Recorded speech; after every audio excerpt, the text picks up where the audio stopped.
Varicose veins కి సరైన చికిత్స కోసం సంప్రదించండి ఎవిస్ హాస్పిటల్. నమస్తే రమగారు. నమస్తే జయ. రమగారు, సంక్రాంతి శుభాకాంక్షలు. మీకు కూడా జయ. సుమన్ టీవీ ప్రేక్షకులందరికీ మకర సంక్రమణ శుభాకాంక్షలు. మరి సంక్రాంతి పండుగ రోజు, ఈరోజు విశేషాలు, విధి విధానాలు ఒక్కసారి ఎప్పట్లాగానే పండగ చేసుకోవటమే అంతే. ఎవరి పద్ధతి ప్రకారం వాళ్ళు. ముందు రోజు భోగి పండగ, ఆ రోజు తలంటి పోసుకుంటాం. భోగి భాగ్యాల పండుగ అంటే మన ఇంటికి వచ్చినటువంటి వారి పంటల్ని వాటిని చూసుకొని సంతోషించే రోజు.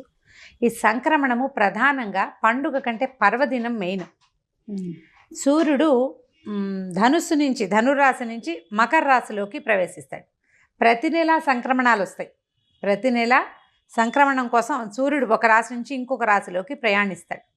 ఇట్లా 12 రాశుల్లోకి 12 నెలల్లోనూ ప్రయాణం చేస్తాడు. ఇందులో నుంచి అందులోకి మారుతాడు. అయితే ఈ సంక్రమణం రోజున తర్పణాలు విడవటం అనేది సాధారణంగా కొన్ని కుటుంబాల్లో సంప్రదాయంగా ఉంటుంది. అలవాటుగా ఉన్నవాళ్ళు చేస్తారు. ఈ ప్రత్యేక సంక్రమణాలు ఇందులో ఏంటంటే కొన్ని చాలా ముఖ్యంగా చెప్పుకోవాల్సినవి. కార్తీకంలో ఒక సంక్రమణం తర్వాత కార్తీక మాసం తులా సంక్రమణం అది వస్తుంది. ధను సంక్రమణం అయ్యాక మనము అమ్మవారి మన గోదాదేవి పండుగ అని చేసుకుంటాం. ధనుర్మాసం నెలపట్టు నెలగంటు పట్టటము, ధనుస్సు నెల చేస్తాం. ఇది ఎట్లా ఉంటుందంటే మార్గశిర మాసంలో నుంచి సగము, పుష్యమాసంలో నుంచి సగము, ఇంచుమించుగా పూర్తి సగాలు కాదు, ఇంచుమించు సగం సగంగా కలిసి ఉంటుంది. ఈ ధనుర్మాసము మన 12 నెలల్లో లేదు. చైత్రాది మాసాలలో ధనుస్సు లేదు, ఉండదు. లేకపోయినా ఈ ఈ ప్రత్యేకమైన సంక్రమణ దినోత్సవాన్ని నుంచి మనం ధను సంక్రమణ నుంచి మకర సంక్రమణం దాకా ఈ మనం ధనుర్మాసంగా చేస్తాం. ఈ సంక్రాంతి పండగకి ముందు చేసే ధనుర్మాసం చాలా విశేషమైంది. ఇప్పుడు ఇక్కడ ఈ ధనుస్సులో ఉన్నటువంటి సూర్యుడు మకరంలోకి ప్రవేశిస్తాడు. దీంతో ఏమవుతుంది, సూర్య గమనం కూడా మారిపోతుంది. ఇది ప్రత్యేకమైన విషయం. ఎందుకంటే ఇప్పటిదాకా దక్షిణ దిశగా వాలి ప్రయాణం చేస్తున్నటువంటి సూర్యుడు ఇప్పుడు ఉత్తర దిశగా వాలి ప్రయాణం చేయటం మొదలు పెడతాడు. ఉత్తరాయణ పుణ్యకాలం ప్రారంభమవుతుంది. ఇక్కడి నుంచి చాలా రకాల విశేషాలు జరుగుతాయి. దేవతలు కళ్ళు తెరిచే రోజు. అందరూ నిద్రలేస్తారు. వాళ్ళకి నిద్రా సమయం సమాప్తం అయిపోయింది. భగవంతుడు నిద్ర లేచి ఉంటాడు. ఆల్రెడీ విష్ణుమూర్తి నిద్ర లేచాడు, 2 నెలల క్రితమే లేచాడు కదా, కార్తీకంలో లేచేస్తాడు. ఇప్పుడు స్వామి దర్శనం ఇచ్చే రోజులు వాటికి దగ్గరలో ఉన్నాయన్నమాట. ఇప్పటి నుంచి ఏంటంటే ఇది సూర్యుడు భూమికి దగ్గరగా వస్తాడు, బలంగా తయారవుతాడు. సూర్య కిరణాలన్నీ కూడా ఈ మంచులోంచి వర్ష ఋతువు తర్వాత వచ్చిన ఈ మిగిలిన ఋతువుల్లోంచి శరద్ ఋతువు దగ్గర నుంచి స్టార్టే కదా, అన్ని ఋతువులు బంకగా విసుగటగా ఉండేవి. అవును. ఇక్కడి నుంచి మొదలుపెట్టి ఏమవుతుంది, సూర్యుడు తేజరెళ్తాడు, ఆయన ప్రకాశం పెరుగుతుంది. ఇక్కడి నుంచి భూమికి పండుగ. ఈ భూమి చేసుకోబోయే పండగకి మనం పెద్ద పండుగ చేసుకుంటాం. ముడుచుకుపోయి ఉన్న జీవరాశులన్నీ కూడా ఒళ్ళు విరుచుకునే రోజు. ఈ ఉత్తరాయణ పుణ్యకాలంలోనే మరణించాలని భీష్మ పితామహుడు కోరుకున్నాడని, ఉత్తరాయణం వచ్చాక ఆయన మరణిస్తాడని, ఈ సమయంలో మరణించిన వాళ్ళకి సద్గతి లభిస్తుందని చెప్తారు.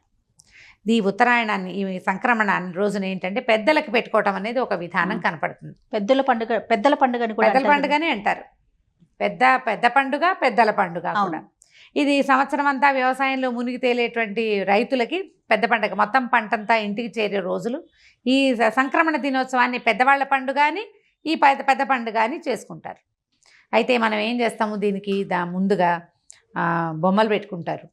తర్వాత భోగిమంట ఒకటి వేసుకుంటాం. ధాన్యం, ఇంటికి చేరిన ధాన్యాన్ని కంకులుగా చిన్న ఇట్లా కుప్పలుగా కట్టలుగా కట్టి అక్కడక్కడ వేళ్లాడదీస్తారు పక్షుల కోసం. గింజలు నిల్వ ఉంటాయి, పక్షులు తినడానికి కూడా. వాటిని దానం చేయటం మొదలు పెడతారు. దాన ప్రక్రియకి శ్రీకారం చుడతారు. ధనుర్మాసం నుంచే మొదలు దానాలు. అయితే ఈ పండుగ రోజున ధాన్యాన్ని, తర్వాత కూష్మాండ దానం, గుమ్మడికాయని దానం చేస్తే విశేషమైన ఫలితం లభిస్తుంది అని చెప్తారు. ఈ కూష్మాండ దానం ఏ కూష్మాండం చేయాలి, ఎర్ర గుమ్మడికాయ, తీపి గుమ్మడిని దానం చేయాలి. అయితే ఈ దాన ప్రక్రియ మనం బ్రాహ్మణుడికే ఇవ్వాలా, ఫలానా వాళ్ళకి ఇవ్వచ్చు, చాలా ప్రశ్నలు వస్తాయి. ఎవరికైనా ఇవ్వచ్చు.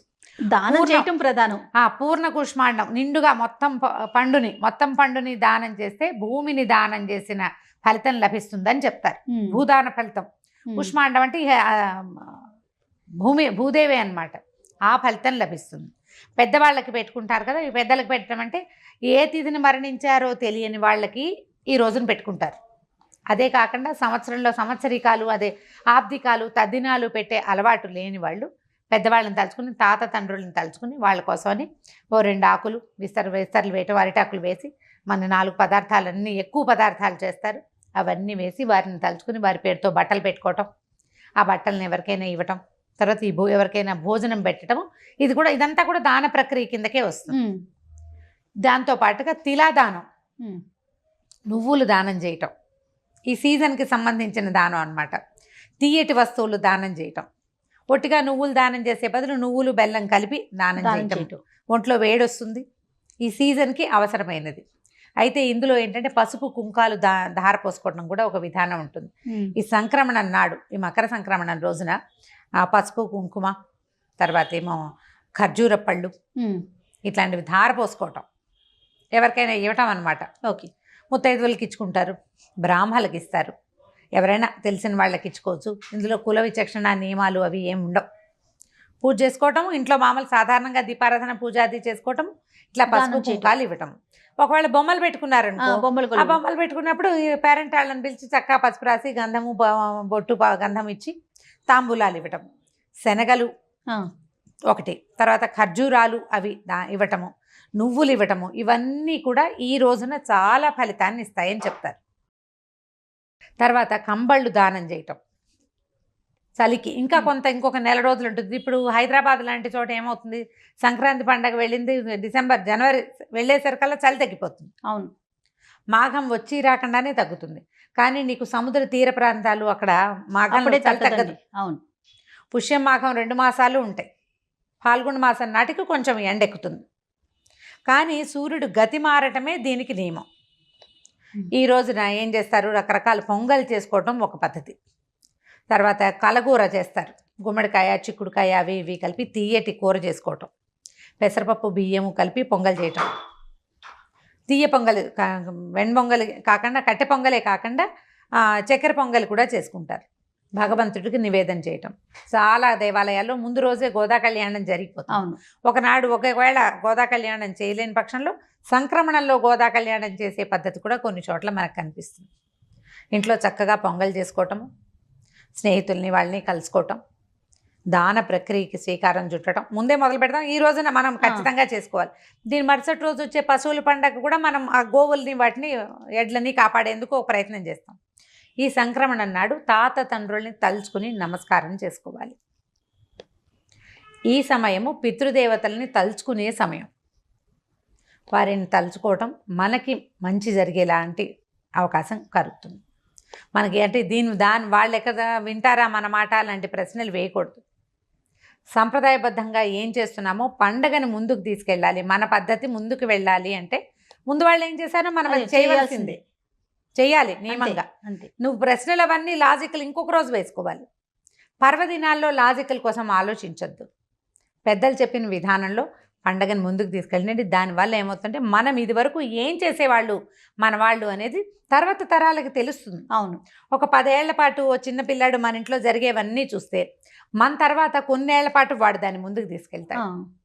తర్వాత వాళ్ళ పిల్లలు అంతే, చుట్టాలని పక్కాలని స్నేహితుల్ని అన్నదమ్ముల్ని పిలుచుకోవటం, ఆడబడుచుల్ని పండక్కి ఇంటికి పిలవడం. పెద్ద పండుగ వస్తే కొత్తల్లుళ్ళు అందరూ అల్లుళ్ళు కొత్తల్లుళ్ళు పాతల్లుళ్ళు అందరూ ఇళ్ళకి వచ్చేస్తారు. ముందు రోజు మనం భోగి మంటలు వేసుకున్నాము. ఈ రోజున చక్కగా విశేషంగా పిండి వంటలు చేసుకుంటాం, అరిసెలు చేస్తాం. భోగినాడు మధ్యాహ్నమే అరిసెలు చేసేసుకుంటారు చాలా చోట్ల. అసలు పల్లెటూళ్ళల్లో పిండి కొట్టడము అరిసెలు చేయడం అదొక పెద్ద ప్రోగ్రాం కింద నడుస్తూ ఉంటుంది. ఓ వారం ముందు నుంచి కొత్త వడ్లు వస్తే కొత్త బియ్యంతో అరిసెలు వండుకుంటే ఎక్కువ బాగుంటుంది, రుచిగా ఉంటుంది. రకరకాల పద్ధతులు, ఒక్కొక్క ఊళ్ళల్లో ఒక్కొక్క రకం వంటకాలు వండుకుంటారు. అరిసెలు సార్వజనీయమైన వంట, అందరూ తెలుగు వాళ్ళు అరిసెలు వండుకుంటారు. ఈ రోజున మన తాత తండ్రుల్ని తలుచుకోవటం, దేవాలయ దర్శనం చేయటం, స్నేహితుల్ని పలకరించడం, ఇది పెద్ద పండుగగా భావించి జ్ఞాపకం చేసుకోవటం. ఇంతకుముందు ఏం చేసేవాళ్ళం మనం, ఈ సూర్య గతి మారుతోంది, ఈ రోజు నుంచి మన జీవిత గమనంలో తేడా వస్తుంది అనేది మనం తెలుసుకుని సూర్యుని దానికి అనుగుణంగా పద్ధతులు కూడా మార్చుకోవాలి. ఇంకా పద్ధతులు కూడా ఇంకా మెల్లిగా మారుతాయి, వెంటనే మారిపోదు. చలి వెంటనే తగ్గదు కదా, కొంచెం నిదానంగా మారుతుంది. కాకపోతే ఈ సూర్య గతి ఇవాల్టి నుంచి మారబోతోంది. ఈ సమయంలో మనం ఈ పాత పద్ధతులన్నింటినీ ఒక మాట జ్ఞాపకం చేసుకుని నలుగురితో కలిసి, బొమ్మల కొలువు ఉన్న వాళ్ళు చక్కగా పేరంటం పెట్టుకుంటారు, కొలువు లేని వాళ్ళు పెద్దలను తలుచుకుని ఏదో ఆ పద్ధతి ప్రకారం ముందుకు తీసుకెళ్తారు. తర్పణాలు విడిచే వాళ్ళు విడుస్తారు. ఇవన్నీ మాకు లేవండి, దానం చేస్తామంటే దానం కూడా చేయొచ్చు, బ్రహ్మాండంగా చేసుకోవచ్చు. దానివల్ల అన్ని ప్రయోజనాలే కానీ ఒకటి కూడా నిష్ప్రయోజనమైన పని లేదు. పండగ రోజుల్లో చక్కగా చేసుకోండి. సంక్రాంతి పండగ పెద్ద పండుగ. మన జీవితాల్లో ఇప్పుడు సంవత్సరం నుంచి ఒక రకమైన ఇబ్బందుల్లోనే ఉన్నాం. నిరుడు పండగప్పుడు కూడా మనం ఇలాంటివే బోల్డని కబుర్లు చెప్పుకున్నాం. పండగ వెళ్ళింది, ఒక 2-3 నెలలు గడిచేసరికల్లా మళ్ళీ హడావిడి భయం మొదలైంది. ఈ 6 నెలల నుంచి ఏదో బెరుకుతోటే ఉన్నాం. అంటే పూర్తిగా జీవితాలు ఓపెన్ అవ్వాలి. కొంత నార్మల్సీకి వచ్చాం కానీ పూర్తి నార్మల్సీకి రాలా. ఈ పండుగ నుంచి అయినా దేవుడా మాకు మొత్తం జీవితాన్ని నార్మల్ చేయి, ఎప్పట్లాగానే హాయిగా అందరినీ ఫ్రీగా కలుసుకునే అవకాశాన్ని ఇవ్వని భగవంతుడికి దండం పెట్టుకోండి. స్నేహితుల్ని కలుసుకోండి, పలకరించుకోండి, అందరికీ బెస్ట్ విషెస్ చెప్పుకోండి. వచ్చే సంవత్సరం అయినా బాగుండాలని. ఎలాగో మనం కొత్త సంవత్సరంలోనే సంక్రాంతి పండుగ చేసుకుంటాం. ఇప్పటిదాకా చేసినటువంటి ధనుర్మాసం పూజా విధానాలు మనకి భోగితోటే పూర్తయిపోతాయి. అవునండి. ఈ దీంతో ఈ పండగ నుంచి మరుసటి రోజు నుంచి మళ్ళీ విధానాలు మారిపోతాయి. ఇంకా మనం రథ ముగ్గులు అవి గీతల ముగ్గులు వేయము, గొబ్బిళ్ళు పెట్టము, పొద్దున్నే విష్ణువాలయాలు ఎక్కడున్నాయని ప్రసాదం కోసం పరిగెత్తము. ఈ నెల రోజులతోటి ఇది పూర్తయిపోతుంది. ఇక్కడి నుంచి కొత్త రోజులు ప్రారంభం అవుతాయన్న ఆశతోటి జీవితాన్ని అందరితో పాటు కలిసి ఈ పండుగను జరుపుకోండి. తప్పకుండా రమ్మ గారు. నమస్తే జయ.